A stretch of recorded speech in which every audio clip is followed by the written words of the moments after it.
Hello and welcome back to Forge TV's election coverage for the Students' Union Officer Elections 2013. Coming up next we have our welfare candidates.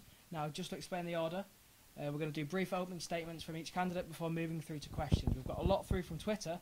If you want to submit any more, the hashtag is SUVotes, so please do get all those questions in and we'll put them to the candidates. Should we start with introductions? Charlie, you've got the mic. Do you want to go first? Yeah, okay. Hello, my name's Charlie Wren. I'm running for the position of Welfare Officer because, to put it really simply, I think it's a position in which I can make a huge difference. Hiya, my name's Becca Barnes. I'm running for Welfare Officer as well.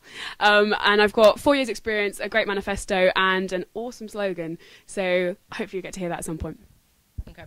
Hello, my name's Anne-Marie Allen. I'm running for welfare because I suppose 3 years of being at university has taught me that emotional and mental difficulties are a really big issue within university and they're very prevalent, and I want to do something about improving the level of support that students get.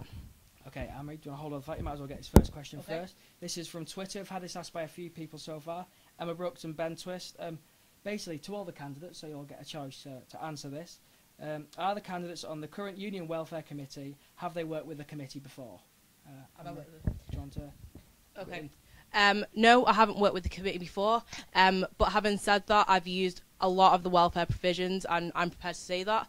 I've used the University Council Service, I've used the Skills for Life Service, I've been to the University Health Service. So whilst I haven't had formal top-down experience, I've had a lot of experience actually using these services and working with the people that deal with them. And I think that gives me quite a lot of insight because I know what it feels like to use them and how best effectively to use them and where the holes are in them. Becca, do you want to go next? Yeah, sure. Like Anne-Marie, I've used a lot of the welfare services across the union in the 4 years I've been here as well. In the last year, I've been working along with the welfare committee. I'm on the welfare committee proper. It's a working committee, a bit difficult. You can come along, join us. It's a working committee. Come along once or twice or however many times you like. The actual committee members, I'm the inclusions officer, working closely with the welfare officer at the moment, John Gleek. And we've been doing some great campaigns this year, including the one on housing most recently, which has been really successful, working with the Student Advice Centre. I've really enjoyed my time on there, and I hope to be on there next year as well, even if I don't get elected as welfare officer. In answer to the question, no, it's not something that I haven't personally worked with the current welfare committee. I've seen it from an outside perspective from day one. In first year, not so much, but I think that's really valuable because it gives you an outside perspective of what people see from the average student's perspective. And then as second and third years gone on, I've got more and more involved within the union on various committees, on various support systems. So I think that's really transformed. I think I've seen it from both perspectives, from sort of outside and from within, which I think has been really, really interesting and helpful. Okay, next, another question from Twitter. Lots has already been done on mental health awareness. What other welfare areas do the candidates believe are important to work on? Charlie, you got the mic? I think probably the most vital area is the communication of services, because there's so much stuff that the union has. The most fantastic support system, probably out of any university, and it's just a shame because it's underused by the people that really need it. So I think that the way that we publicise it, the way that it's brought to the forefront of the conscience of students is one of the most valuable things that the welfare officer can do. How would you go about communicating this to students? I think the clarity of services.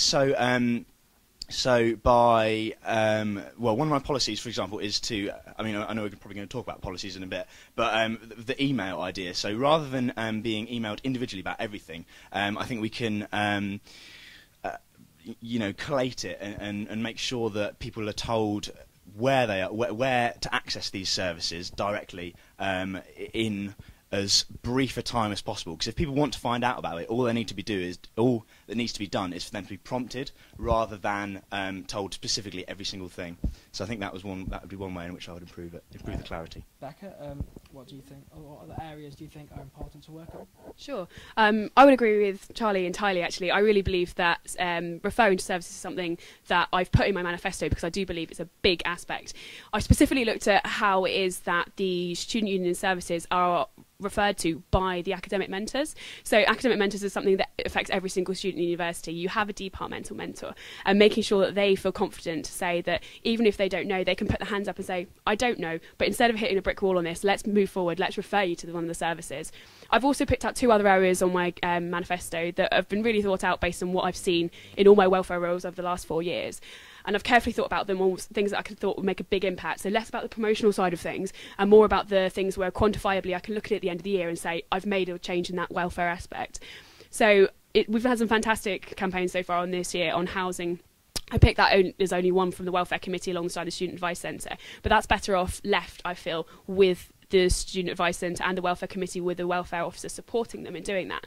Personally, I feel I'd be best used as a leader and a representative. So I've picked out 2 other areas as well, including being a representative from the union between the university and union on the topic of careers. It's a massive worry for students, and in no way am I going to be adding to that intimidation by saying we should be getting a job, we should be hurrying up with things.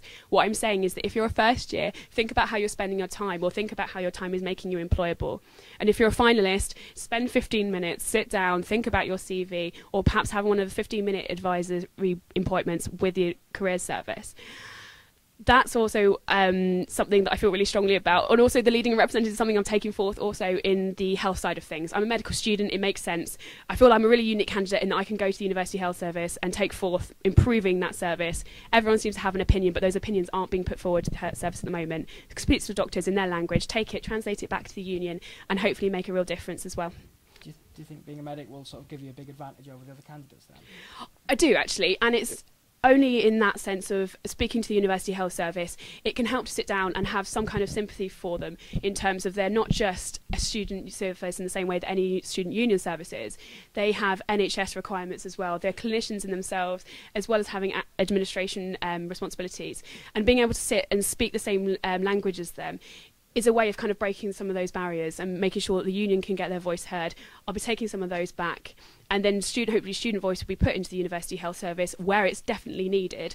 And then I can also use that liaison that I've already got to make future bonds with them and hopefully be implementing that feedback back in. They'll see a benefit because they're getting the feedback that they require for the NHS as well. Why do you feel it's important to form a link between the union and the health service? Do you not feel they operate well as a separate body, or how? I think the reason I want to go ahead with it is less to do with the link between the union and the health service, but because I'm in a really strong position to go ahead and do that this year, hopefully breaking down some of those barriers that future welfare officers don't need to be medics, they don't need to know the lingo to do it. We've already started forming those links with them. The thing is that the university and the University Health Service, as far as I've been able to tell, don't communicate as well as I feel they should be. So I'm, again, taking it as a representative role, going up to the university and saying, this is the work I'm doing and this is the feedback we're getting, and working with both university, union and union health service, which is a difficult body in this its sense. It's NHS and university, and it's complicated, but it'd be nice to have someone who's actually going forth and trying, attempting, making those first steps, and someone who can do that confidently and comfortably, because they know the language of all parties involved. Okay, I mean, could I just ask you to talk about what other, because I know your campaign is based a lot on mental health. So what other areas do you think, are obviously important to work on? Well, firstly, in that a lot of my campaign is centred on emotional and mental health, I feel it necessary to sort of justify that because I do realise that the remit is wider. You said that a lot of work has been done on mental health awareness, etc., but I don't think that's enough whatsoever. My campaign is heavily centred on these issues, and from talking to so many people about them at university, they're saying that this is still a big issue, that when they're facing these difficulties, that they don't know where to get help, that there is a culture of silence, and because of this culture of silence, things endure for much longer than they need to or get more severe. So I understand that attention has been put to it, but it needs more addressing, it needs massive serious addressing yet still. I would say also because I've used these services, that gives me an insight into it.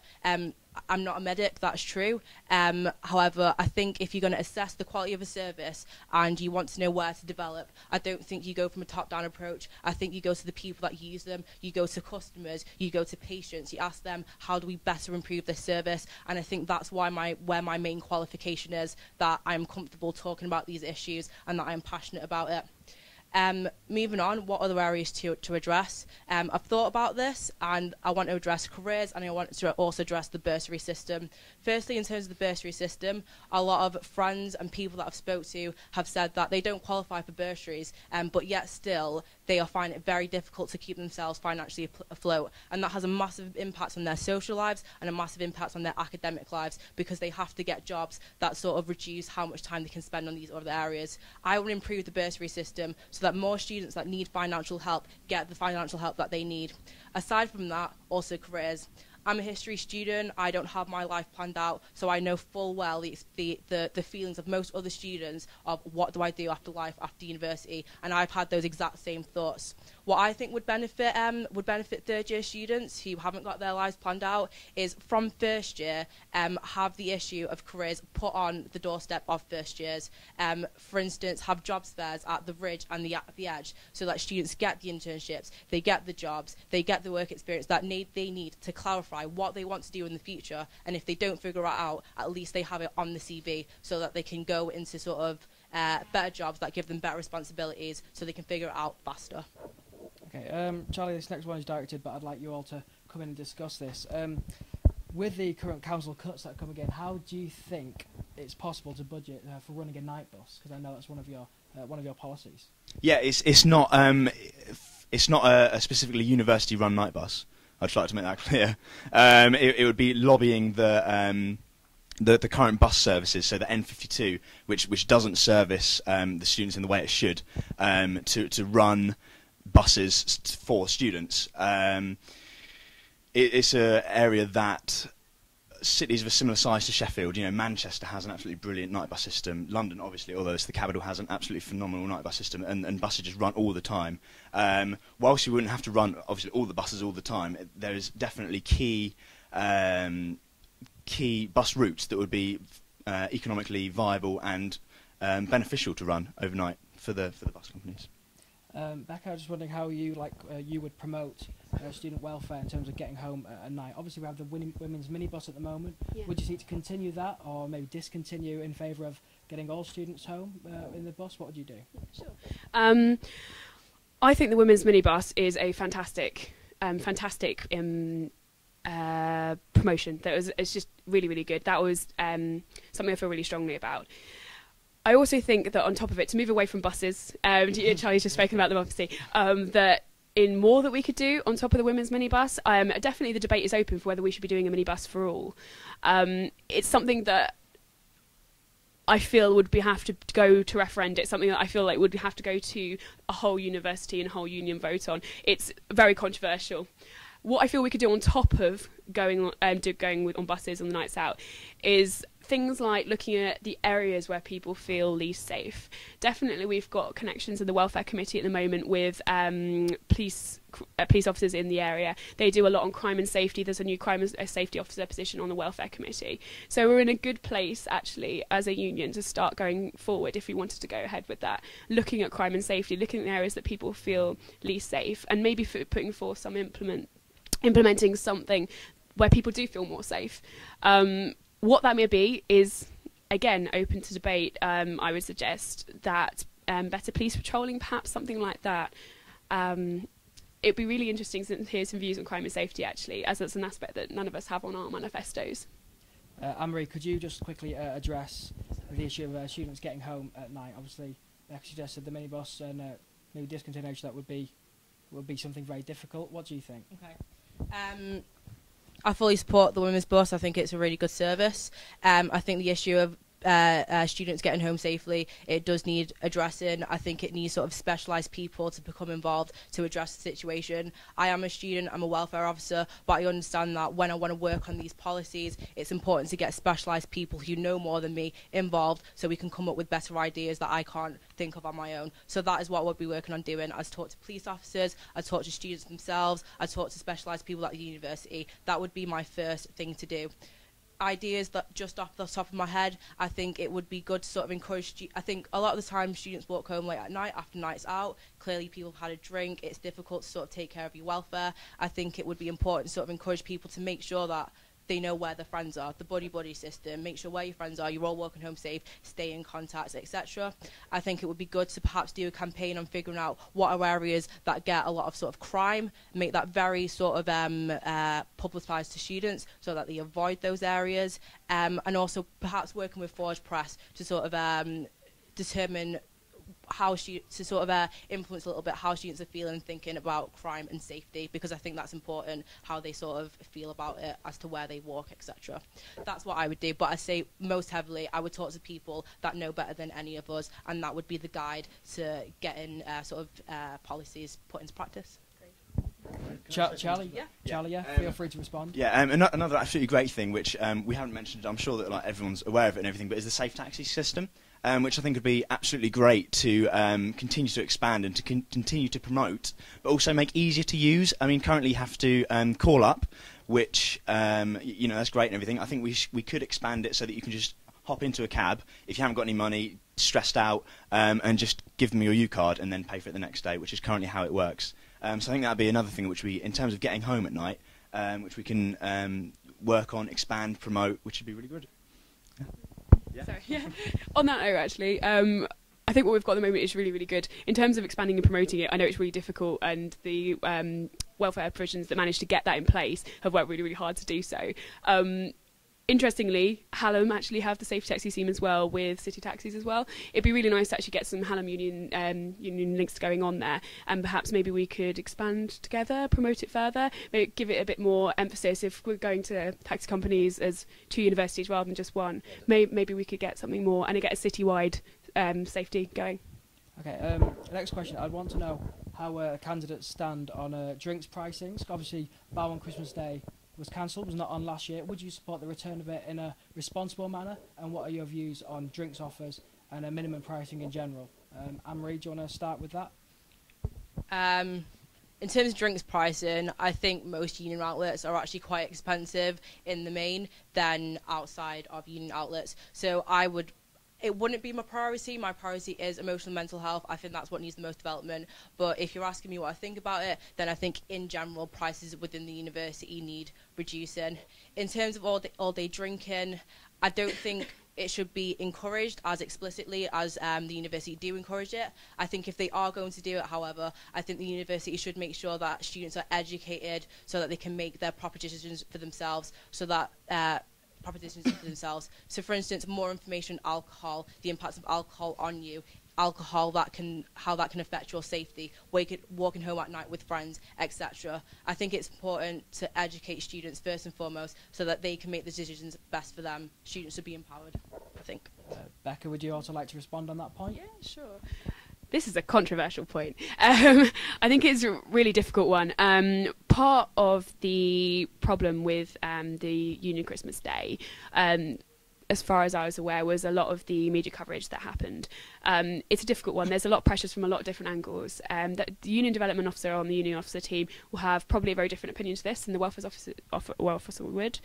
I agree entirely with what Anne-Marie said. Yeah, couldn't put it any better, to be honest. Making sure that people are equipped to make the right decisions. There's always the encouragement to be drinking water, to alternate soft drinks with alcoholic drinks. I wouldn't say that dropping prices would be necessarily the best idea for the union, because much like taxes on a lot of things, it goes back into the union, and hopefully then we can be putting on other provisions, including those promotional campaigns. The union itself, I think, is quoted as saying that they feel that they're competitively priced compared to similar outlets outside of the union. From their point of view, it's a business as well, to making sure that we get the money back so that we can do our job as welfare, which unfortunately doesn't bring any money in. I couldn't have said it better, Anne-Marie. I really couldn't. Literally, I think that she said it perfectly.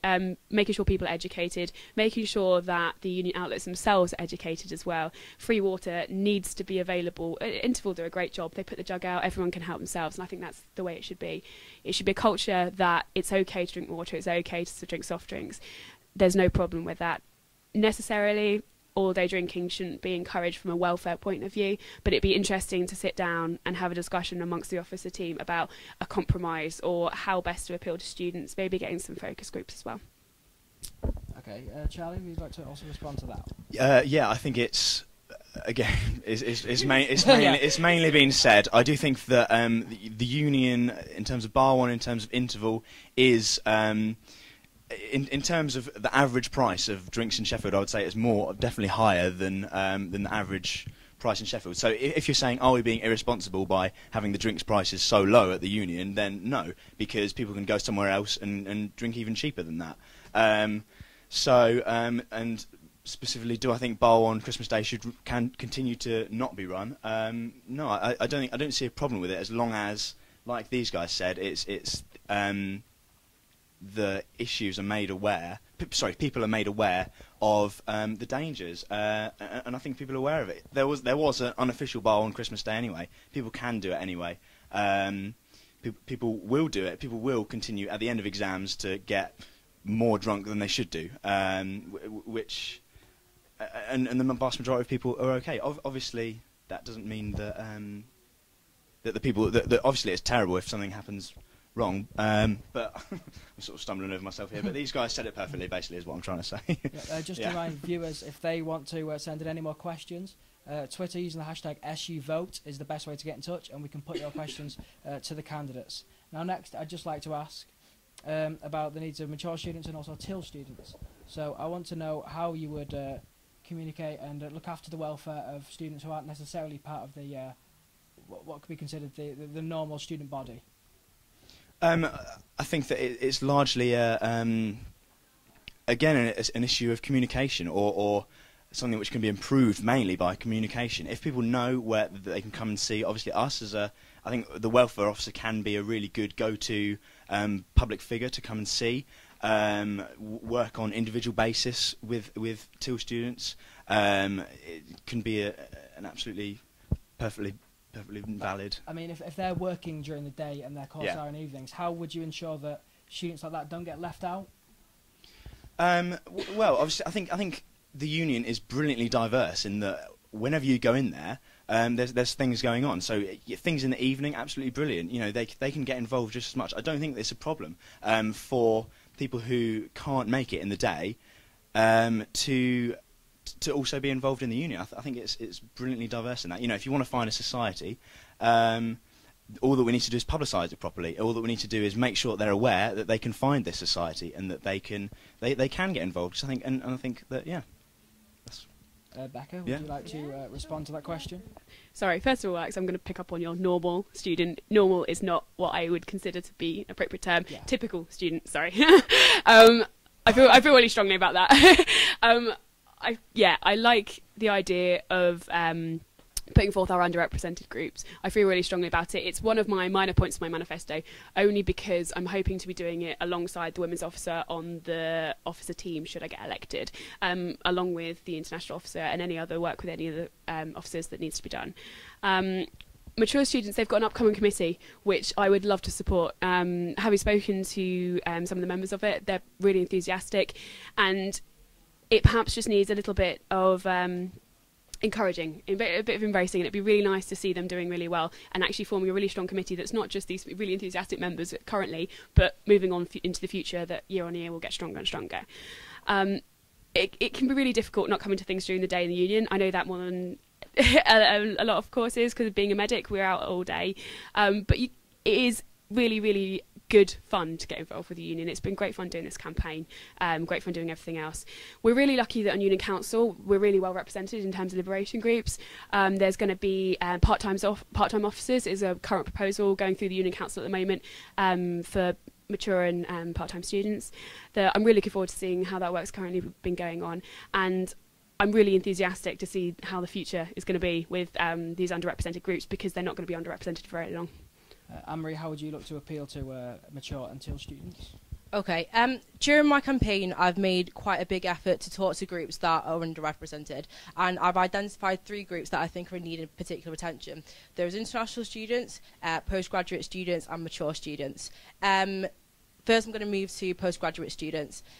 Postgraduate students are usually older than the majority of students within the university, and at the minute, they have sort of very few societies tailored to them where they sort of can come together and socialise, etc. It means that a lot of postgraduates having minimal contact hours can find themselves feeling quite isolated because they don't sort of, they're sometimes on a different wavelength from, for instance, 18-year-olds living in halls, etc.